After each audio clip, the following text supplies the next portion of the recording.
Bonjour et bienvenue dans cette nouvelle vidéo dans laquelle nous allons voir comment créer une macro qui permet de lister les fichiers parmi les dossiers et sous-dossiers d'un dossier qu'on a choisi par l'utilisateur. Donc ici en même temps je viens de le démontrer que j'ai pu sélectionner du coup un dossier et que toutes les informations du coup se sont retrouvées sur un nouveau fichier Excel avec le lien complet, le nom du fichier, son format et sa taille.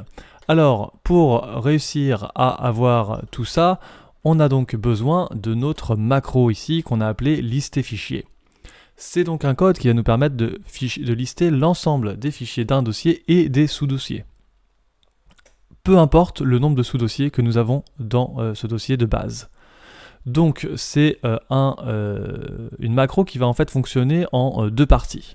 Il y a la macro lister fichiers qui nous permet effectivement d'abord d'identifier les variables de fichiers et de feuilles Excel, puis quelques objets FSO pour justement identifier donc le dossier qu'on sélectionne, donc c'est-à-dire ici dossier selected as string, donc chaîne de caractères. Et puis bien entendu, on a aussi une notion de ligne en cours puisque l'information est inscrite sur un fichier Excel et donc on inscrit l'information toujours sur la ligne d'en dessous. On commence donc par demander à l'utilisateur de sélectionner le dossier à analyser.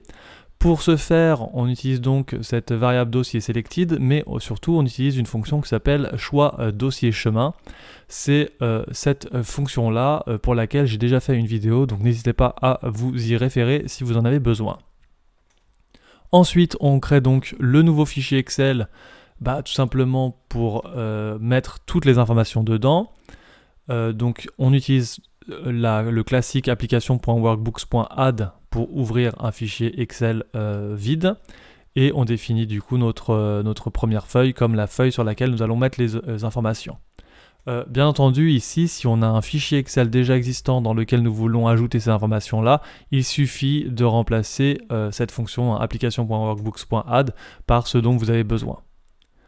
Ensuite, on lance l'analyse des dossiers, donc on va du coup créer l'objet FSO objet comme un scripting.filesystemObject, obligatoire pour quand on traite avec tout ce qui est dossier et fichier.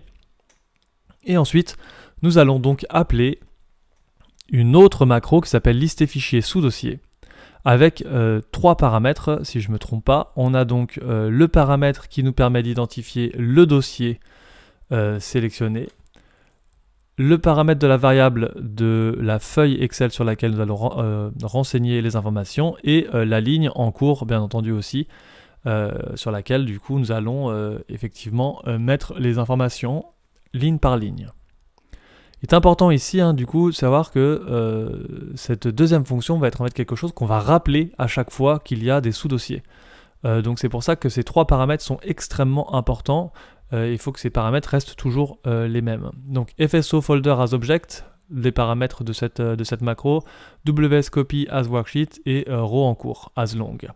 Alors on notera ici que du coup le row en cours doit avoir le même nom que la variable qu'il y a ici dans cette première macro. Voilà, c'est vraiment quelque chose d'important à rappeler. On va rajouter deux autres variables dans cette deuxième macro qui est donc la variable sous-dossier comme un objet et la variable fichier comme un objet, puisqu'effectivement nous allons interagir avec les sous-dossiers et les fichiers à ce niveau-là. On fait une gestion d'erreur ici qui est très très importante, en erreur resume next et juste après ici en erreur go to 0.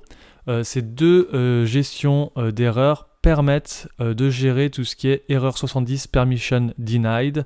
Ça peut arriver qu'il y ait certains dossiers ou certains fichiers pour lesquels on n'a pas d'accès pour X ou Y raison. Et donc ces erreurs-là permettent de passer au fichier ou au sous-dossier suivant sans arrêter la macro définitivement. On fait donc après une boucle sur tous les sous-dossiers. Et c'est là qu'on va du coup renvoyer la même macro à chaque fois, autant de sous-dossiers qu'il y a. Donc c'est-à-dire que dès qu'on tombe sur le premier sous-dossier, on va aller renvoyer la macro pour aller sur un autre sous-dossier, etc., jusqu'à ce qu'on arrive vraiment à la base de la base où il n'y a plus de sous-dossier, il n'y a que des fichiers et après on remonte. Donc c'est pour ça qu'on fait ici un for each sous-dossier in FSO folder .subfolders. Donc à savoir que le FSO folder, c'est donc la variable qu'on prend en paramètre numéro 1 de cette macro. Et donc c'est là pour chaque sous-dossier de ce dossier-là qu'on identifie. On appelle donc cette même macro avec les variables donc sous-dossier, WSCopy et row en cours. Voilà, tout simplement. Donc ça veut dire qu'on va vraiment appeler en fait cette macro autant de fois que nécessaire, autant de fois qu'il y a de niveaux de sous-dossiers. Donc s'il y a 10 niveaux de sous-dossiers dans notre analyse, eh ben on va renvoyer cette macro 10 fois jusqu'à arriver au plus bas de chez plus bas. Donc on fait ça. S'il n'y a pas de sous-dossier, du coup on va passer sur les boucles des fichiers. Et donc là on fait for each fichier in FSO folder.files. Donc le même FSO folder qui est donc défini dans notre paramètre, dans notre premier paramètre. Et c'est après ici qu'on dit que pour chaque colonne de notre fichier, de notre feuille Excel, on va rajouter les informations du fichier. Donc ici on indique que sur la première colonne, on met le chemin entier du fichier. Sur la deuxième colonne, le nom du fichier. Sur la troisième, le type, donc l'extension, typiquement. Et sur la quatrième, la taille. Bien entendu, si une des informations ne vous intéresse pas ou si d'autres informations vous intéressent, il suffit tout simplement de dupliquer la ligne ou de la supprimer et de modifier du coup fichier.size, fichier.type, fichier.name, etc. avec l'information que vous souhaitez. Très important dans cette boucle de for each fichier, et après avoir mis l'information sur la feuille Excel, on va donc faire une itération au niveau de la variable row en cours pour tout simplement rajouter 1, c'est-à-dire pour rajouter l'information suivante sur la ligne en dessous. Voilà, et donc tout ça nous permet effectivement de créer un fichier Excel qui va aller dans les dossiers sous-dossiers. Alors au démarrage de cette vidéo, quand j'ai lancé cette macro, je l'ai lancée sur un dossier qui n'avait pas de sous-dossier, ça a été assez rapide. Là je vais relancer la macro sur le dossier tout simplement document. Donc là il y a beaucoup de dossiers et sous-dossiers. Lorsque je la lance, effectivement ça va un peu mouliner puisqu'il y a beaucoup d'informations à récupérer. C'est tout à fait normal puisqu'effectivement il y a plusieurs dossiers et sous-dossiers et des fichiers dans chaque dossier. Une fois que la macro aura fini de s'exécuter et d'aller à chaque niveau de dossier et de sous-dossier et aura récupéré toutes les informations des fichiers, mon fichier Excel sera disponible avec l'ensemble des informations.